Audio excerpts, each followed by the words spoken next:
This podcast is supported by Progressive, a leader in RV insurance. RVs are for sharing adventures with family, friends, and even your pets. So if you bring your cats and dogs along for the ride, you'll want Progressive RV insurance. They protect your cats and dogs like family by offering up to $1,000 in optional coverage for vet bills in case of an RV accident, making it a great companion for the responsible pet owner who loves to travel.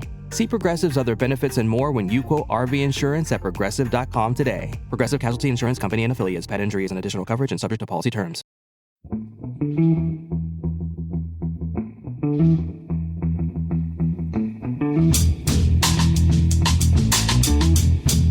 Hello and welcome to the Price of Football, the show that looks at the money behind the beautiful game with me, Kevin Day, and Liverpool University's Kieran McGrath. I thought my screen had frozen there, Kieran, but it turns out you were just goofing about. Just goof. If I ever need a job at Gatwick or Heathrow, I can now sort of bring in an aircraft, can't I? Yeah, you can do. Oh, Kieran, I have to say we might have to stop this pod right here because you are standing. You're standing within a metre of the microphone, Kieran. You might have to move a little bit further away because this. Can't tell you how pleased Palace fans are that we are the first club ever in the Premier League to have a goal disallowed. For that, it was only 4 been disallowed globally since 2019, and we're the first in the Premier League. And we look forward, as we discussed yesterday after the game, for the next 4 weeks, there will be about 7 disallowed goals. Because as our good friend Andy Street says, the Premier League operate the same rule as parents of young children at the start of the summer holidays. It's like, right, no screen time after 7 o'clock, no screen time before 7 o'clock. And within a week, all the kids are watching everything they want 24 hours a night. The 5-year-olds on Pornhub, the others are ordering stuff off the black web. That's how the Premier League work. This is just they all think, oh crikey, we've lumbered ourselves with a rule there. We better make sure we do that for the next week or two, and then hope that everybody forgets. But of course, it happened to us, Kieran. So, but lovely to see football back. Lovely to see, even though we're having to wear our third kit because inadvertently our away kit looked a bit like Leon's, so it's been disappeared. Really? Yeah. That's the conspiracy theory anyway. They brought out the third kit, which is officially gold, which is the colour of winners. That's the right. So it says in the club shop. It's questions day, Kieran. We don't have many questions today because I think that's because producer guy's not long back from holiday. As we know, he likes to visit Switzerland every now and again just to check the vaults are still working and the combination is being changed on a regular basis. But let's see if we can still whittle away and get it up to at least 35, 40 minutes, as I'm sure we can do. I presume you were there on Saturday for your... Yes, conceding in the 7th minute of injury time when the referee had given 6 minutes of injury time. Yeah, I was there. There you go. And poor old Paul Merson, who had said something along the lines of Fulham will be playing till next Sunday before Fulham score in this game. Oh. Oh, dear. Brentford. I can't make my mind up whether Brentford's away kit is the best away kit I've seen or just awful. Anyway. Andy Cook has our first question, Kieran, which we'll answer very slowly because we like to give value for money to our listeners, even though I would point out already that Thursday's pod is a doozy. We've already got a lot of big stories to talk about, including a massive one from a country I don't think we've visited before, Kieran, football-wise, India. There's a huge crisis in Indian football, which we'll be covering on in Thursday's pod. But in the meantime, Andy Cook says, who owns the player and club image rights are licensed to computer games? Is there a flow down of contracts from the licensing entity right down to the players? This is a very contentious issue. What we have seen is normally, first of all, the games company will go to the rights holder of the competition. So we have had FIFA, before it became EA Sport Football, whatever, or Sports Software. I can't remember what they call it now. And that was very lucrative as far as Electronic Arts was concerned.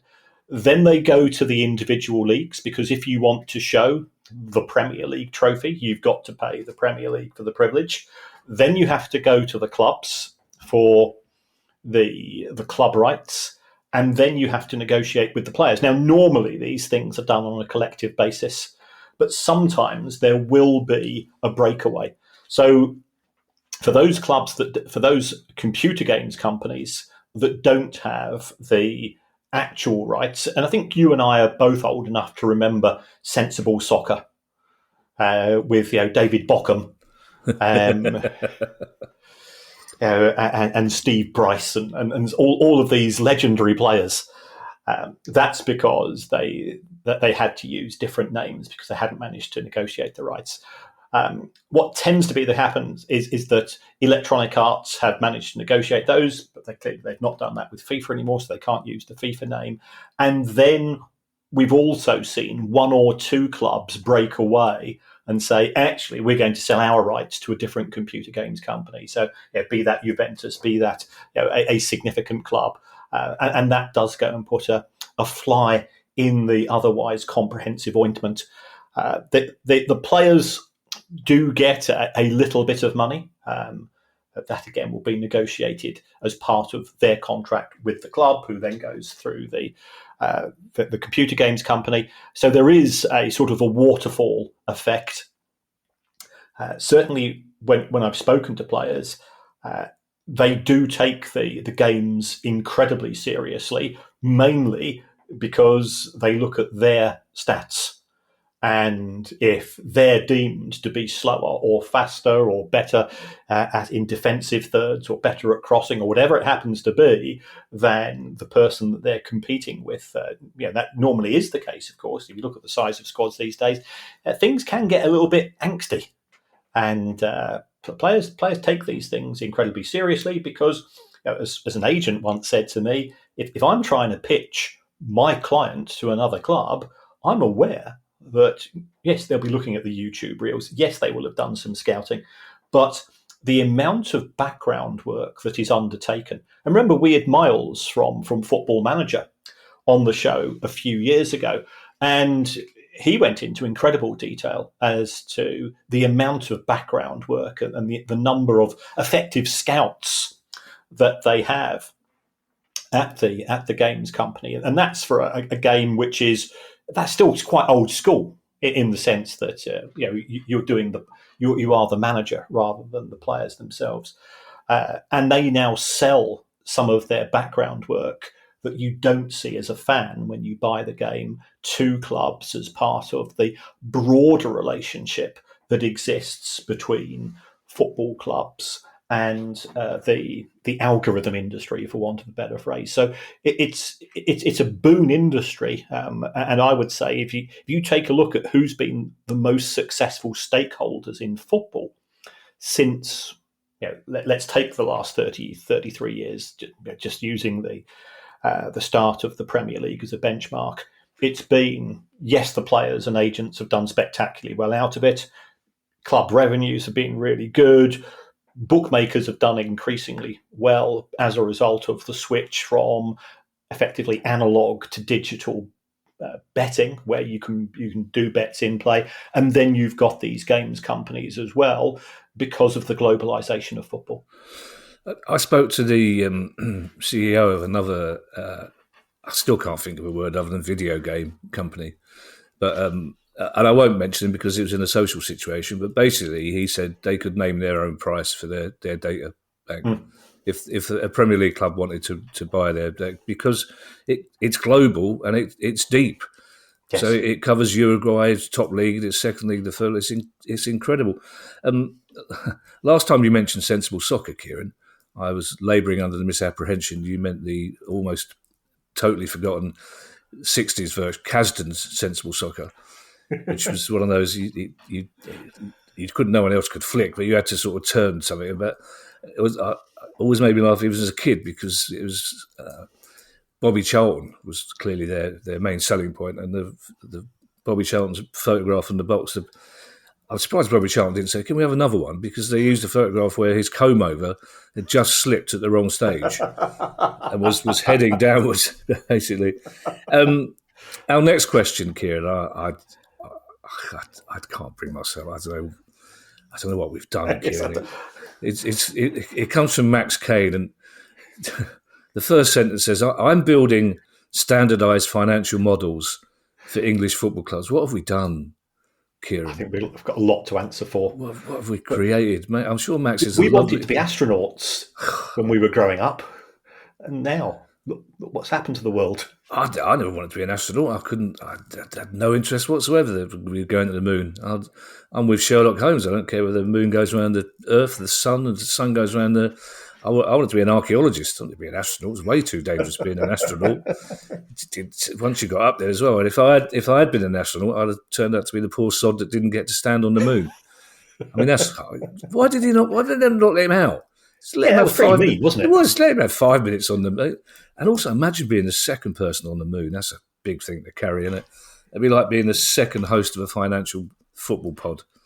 You're not going to get any kudos. That's not getting in Wikipedia, is it? A host of the second most popular football finance pod.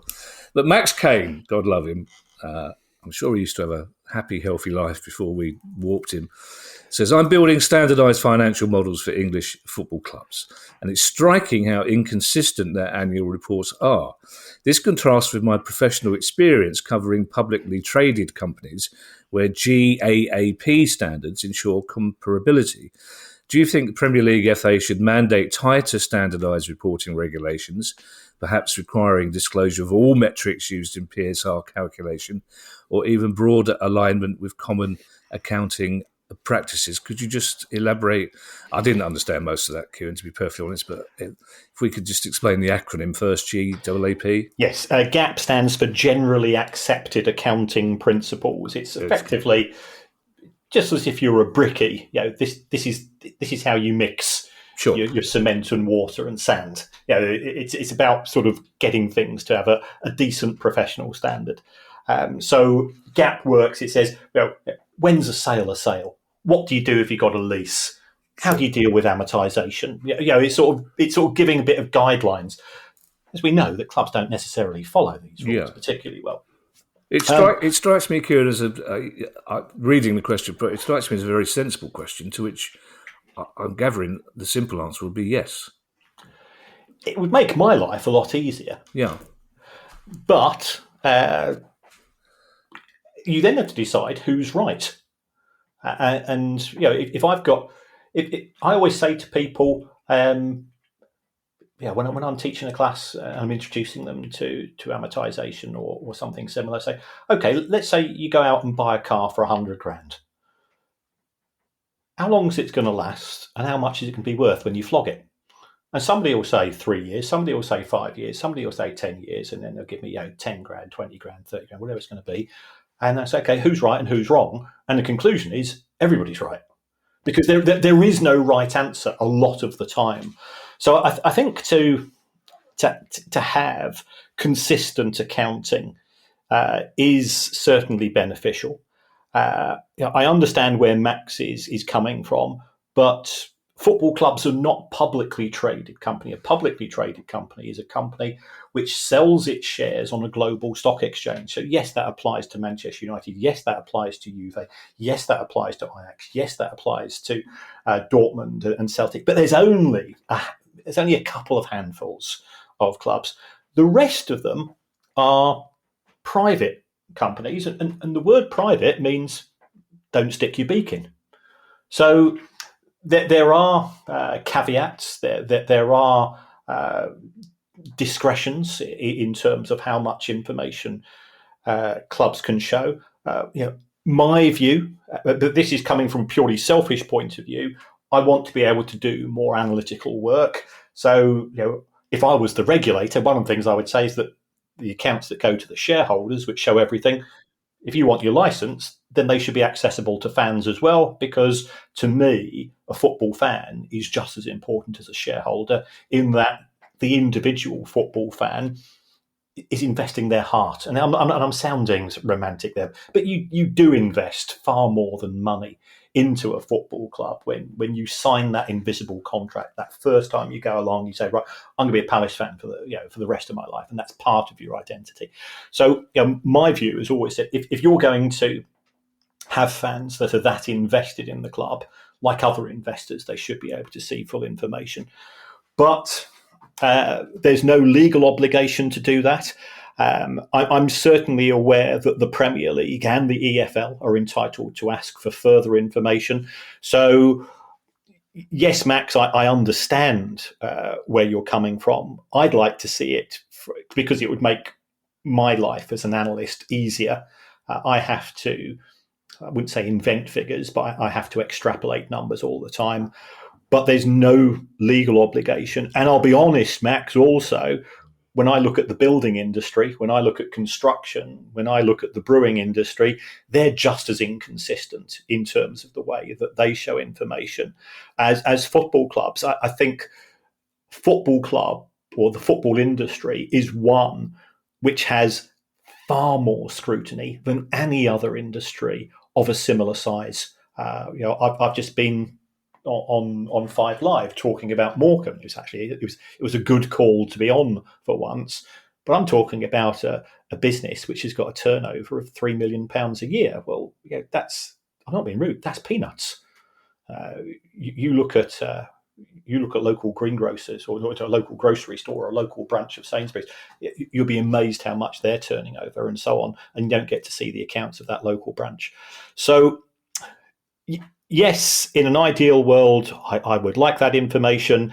A lot of that information does go to the football authorities. So is there therefore a justification for it going out to a broader analytical base? Yes, I think there is, but I can't see the clubs wanting to do it because, as one owner said to me, and I absolutely and you can probably guess who this owner, said in a gruff Lancashire accent, "I'm putting enough bloody money into the club, it's none of your bloody business."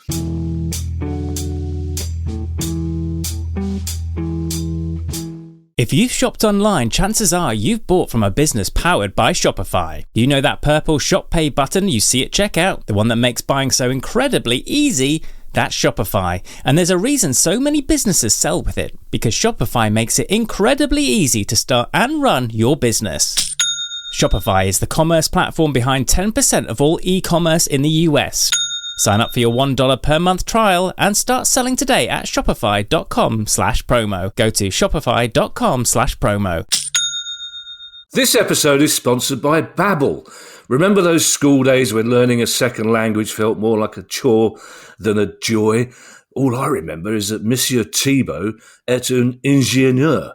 Never used that sentence whatsoever when I've been in France. Fortunately, Babbel has revolutionised language learning into an enjoyable and engaging experience.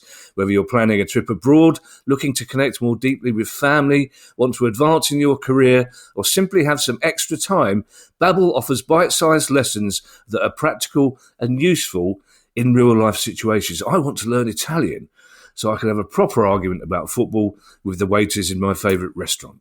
Babbel enriches learning with cultural insights, broaden learners' perspectives beyond just language, making it the perfect travel companion.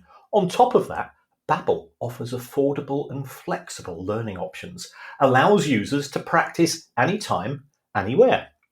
I really could have found Babbel incredibly useful when I went to Peru and got lost. All I could say was Manchester United, Nobby Styles, England. Babbel really would have come in useful there. Right now, Babbel is offering our listeners up to 60% off their subscription. Go to babbel.com/price of football to claim your discount. That's BABBEL.com/price of football for up to 60% off. Valid for a limited time only. Babbel, language learning that works.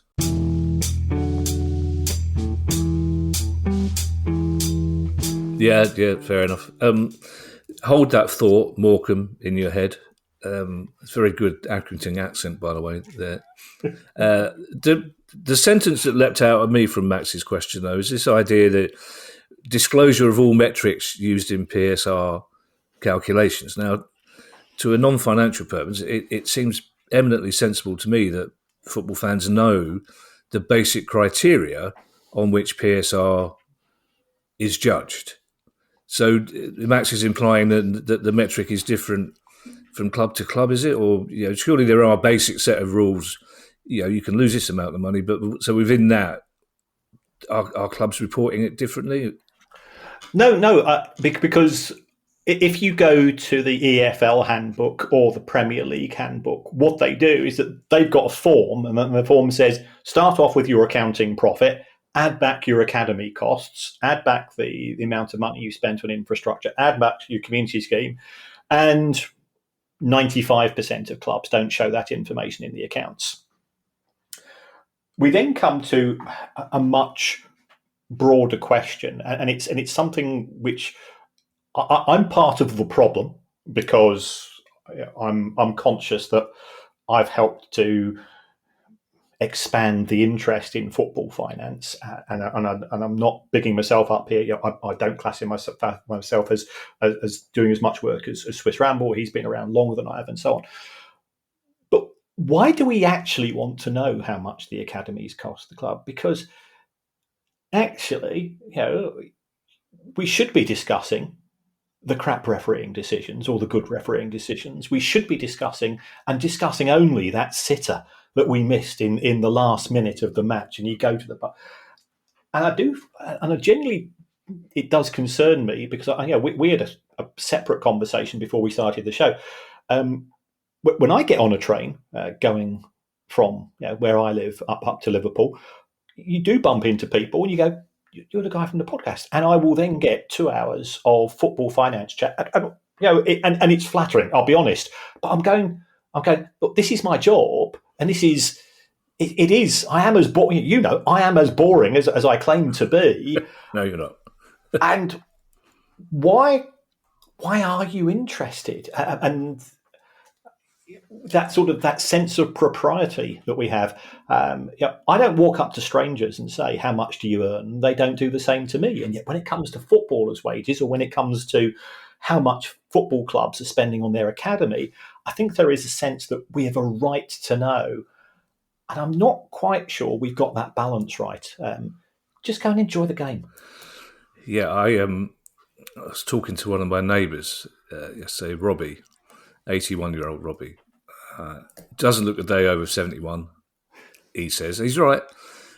He's the one who actually broke the news to me that Palace had lost to Casapil. I was in the middle of another podcast when there's a massive hammering on the door. And there was a bit of a preamble about how he'd never liked the Swiss anyway. So I thought, we've lost that. We've lost that appeal then, have we? So, but I bumped into him yesterday. We were talking about this, that, and the other. I was listening about this, that, and the other more pertinently. But he said, and it made me laugh. But he was right. He said when I first started going to play, I didn't know who the owner was. I didn't give him stuff. Didn't bother me. I just wanted to go and watch the football and have a drink with my mates. He said, "Where's all this come from?" I don't know. I don't know, Robbie. No, I don't. So if I find the person responsible, Robbie, I'll tear him off. I'll word. We will be mentioning, obviously, the big news pod on Thursday will involve Morecambe, but I think we should probably mention briefly that it is looking better for Morecambe, even there's a chance that they might even be allowed to start the season late. I'm not sure how that works, but it does look like it's better news for Morecambe, doesn't it? Yes, because there was a genuine danger that the club would have ceased to exist on the 20th of August, and that isn't the case. The National League have effectively ceased the suspension. There's a slight problem that they need some footballers now. Yeah.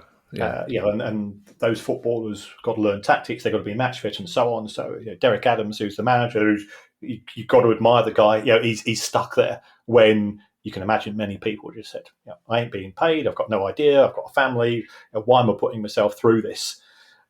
He's now got a job and a half in his hands. But yes, I would imagine there will be a lot of people hugging each other at the match on Saturday, and rightly so, because it is that important. And we very briefly we saw a very very well attended non-violent demonstration by Sheffield Wednesday fans on Saturday. But although, and I say this from experience, nothing takes the wind out of the sails of a demonstration than the opposition scoring in the first minute of the game, basically. But we'll be talking about Wednesday again, unfortunately, on Thursday. Nick Pooley has our next question, and our penultimate one, Kieran. When a player is sold to another club, says Nick Pooley, and there are sell-on fees from a previous club or solidarity payments to pay, how do the fees work when the full transfer fee is spread over 3 years? For example, Joshua Zirkzee to Bologna. So it's rumoured he had a 50% sell-on fee from Bologna to Bayern Munich. Would the fee due to his previous club, Bayern, be paid instantly, or would that be paid over 3 years as well, just as Man United are paying? Well, I did contact one of our secret agents. who I suspect is doing a sideline as a secret lawyer, because his answer was, it depends. Okay. But in the main, you follow the cash. So if you are entitled to a share of the profits, then you've got to wait for those profits to physically manifest themselves in the terms of the instalments being paid. So let's say that Xerxes was sold for €30 million, which included a 10 million payment to Bologna. Then you'd have to wait for each of those instalments to come in, and you take your share of that. That would be the traditional. Otherwise, you could end up selling a player and be out of pocket, because the vast majority of deals, as we know these days, are on an instalment basis. Those instalments tend to be over 3 or 4 payments. I have known some clubs, I'm mentioning no names, to I know I saw one contract where a £25 million sale from a player from Newcastle to a club in North London was spread over 5 payments, which was unusual, but it benefited both parties. Our final question, Kieran, comes from Stephen Dyson, and it's a cracker. I think this is a really interesting question, this one, Kieran. Stephen Dyson says, as an Evertonian, and Jack Grealish, surely it's got to be one of the best bits of business of the season, getting in for nothing on loan. I mean, it's going to. That's the sort of deal that really annoys you. You think, why didn't we think of that? But Stephen says, as an Evertonian, I seem to remember Chang Soda appearing on youth team kits. And with betting and crypto becoming increasingly toxic for football clubs, will there be a chance that the likes of Guinness, Heineken and other beer brands return to be front of shirt sponsors with their zero alcohol alternatives? So we've got Heineken Zero all over Formula One. We've got Corona Zero as the official beer of the Olympics. So do you think the awareness of the Premier League would help those brands further raise awareness of the alcohol-free version? I think this is a really good question, Kieran, and one that possibly clubs would be interested to hear the answer to as well, because it's a big old market. They got a lot of money, those alcohol companies. That they do, or non-alcohol companies, as they will be marketing themselves. Sure, yeah. So yes, this is the final season where, as far as the Premier League is concerned. But remember, in both Scotland and in the EFL and the National League, you can still have betting sponsors in season 26-27. I'll be interested to know what is the reaction to crypto. I ended up being... I think the official word is grilled by an all-party parliamentary committee. Myself and Joey Durso, who now works at the Times, was working at the Athletic, and this was about crypto NFTs in football. And we were given a few leading questions, and I'm going, am I covered by parliamentary privilege in what I'm about to say? Because I genuinely don't know. Yeah. And I was conscious that it was being broadcast live on Parliament TV. So I said, in my opinion, people talk about crypto as an investment vehicle. It's not. It's a gamble, because there's no inherent value in a crypto product. It purely comes down to supply and demand. If people say, well, it's an alternative form of currency, you can use it to buy and sell things. I say, well, I can't pop down the Coe and get myself a pack of matchmakers, because I'm feeling in the need of some minty based chocolate snack or whatever. So why do people buy and sell it? It's because other people have persuaded them to buy and sell. So that is a gambling product. It's exactly the same as gold. I've got no issue with people buying gold, and I understand why it's used as a safe haven. And people describe it as an investment, but they're not, because you don't actually physically own the gold. You effectively just buy from a dealer, and that's kept in a vault on your behalf, and so on. So it is a strange one. If I think we could see a switch to crypto because there is money to be made on it, but when it then comes to alcohol, I think the big alcohol companies they got their fingers burnt at the Qatar 2022 World Cup, because we were told and told and told again that Bud Light or Bud Zero? I'm not good on alcohol, as you know.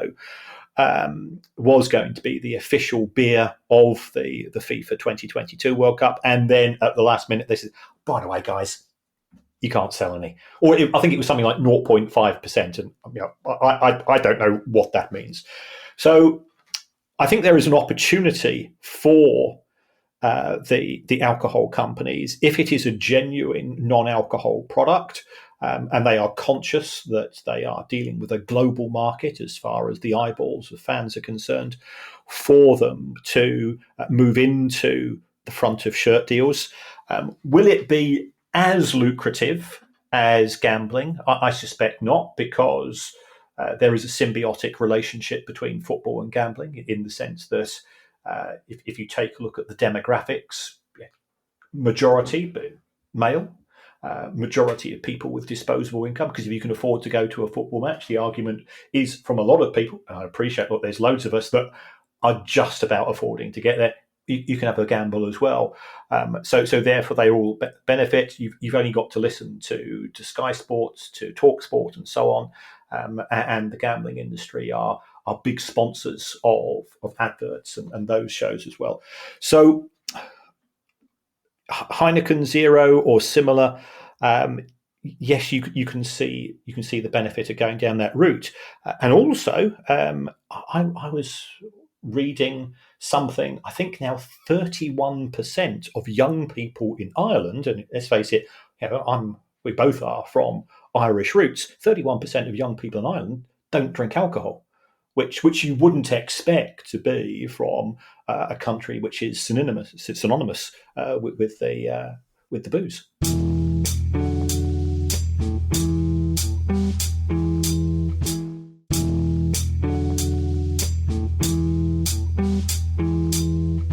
Yeah, well, there's always been a fair, because a lot of them signed a pledge, didn't they, when they're young? Yeah. There's always been a couple of suspicious people who don't drink. I did like the banner at the Wrexham game on Saturday, which is "Eat more chips, don't let salad win." Yes. Which maybe not. I suppose if you're an alcohol company looking to advertise back on the front of shirts again, you could argue that this is a drink responsible option. You're offering people a non-alcoholics, but the trouble is, if it says Heineken Zero, there's a lot more letters in Heineken than there is in it's still got the words Heineken and Guinness on the front, isn't it? I suppose it's the problem. I did think last week, thank God we don't cover women's basketball, Kieran, so we'd have to deal with those hilarious fuckwits who've been throwing green sex toys onto the court to advertise their brand new NFTs, which is right. That one's gone. Well, look it up. Completely over my head. Some hilarious young men who have set up a brand new NFT, which is different to all the other NFTs, and this one will definitely make you money. But they've been advertising it by stopping women's basketball games by throwing green sex toys onto the court, which I'm sure they think is hilarious. But we don't have to talk about that. Place to it. Thank you to everyone who's joined the Price of Football Club. If you'd like to join that club too and get every episode a day earlier than everyone else, ad-free listening and invite to our monthly Q&A sessions, bonus episodes and more, then go to our website, priceoffootball.com. If you have a question you'd like answered on the show, email us at questions@priceoffootball.com. And forget you can follow us on Twitter, X, and find us on YouTube. And if you'd like to buy one of our books or even a Price of Football t-shirt, you can find all the details on that very same website, priceoffootball.com. We'll be back on Thursday with a lot of stories, including more, hopefully, good news for Morecambe fans. In the meantime, I shall hand you over to Mr. Kieran Maguire for his customary farewell. Well, thank you, as always, for all the support that you give the show in a myriad of ways. We will try to answer all of your questions as quickly as we can. There's a variety of ways of supporting the show, one of which is to be part of the Price of Football Club. And we have a whale of a time when we have our little gatherings. But another way, and this isn't going to cost you any money, this costs you a little bit of time. We put a little bit of time into working out the show. We do, and I know you might be surprised, listener, we do actually do a bit of planning for this.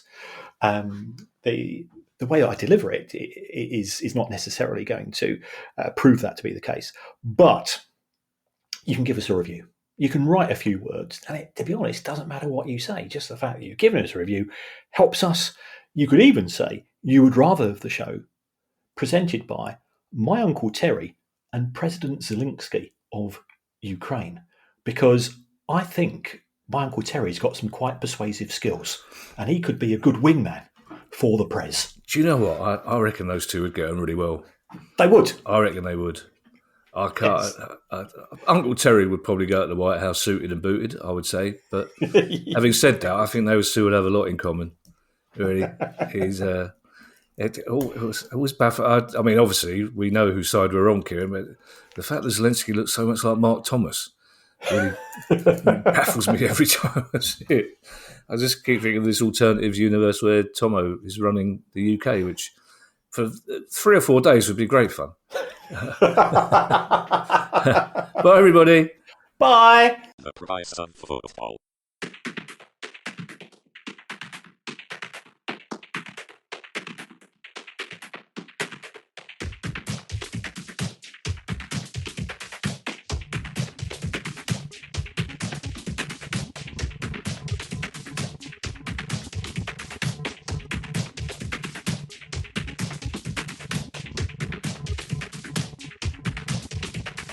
The price of football.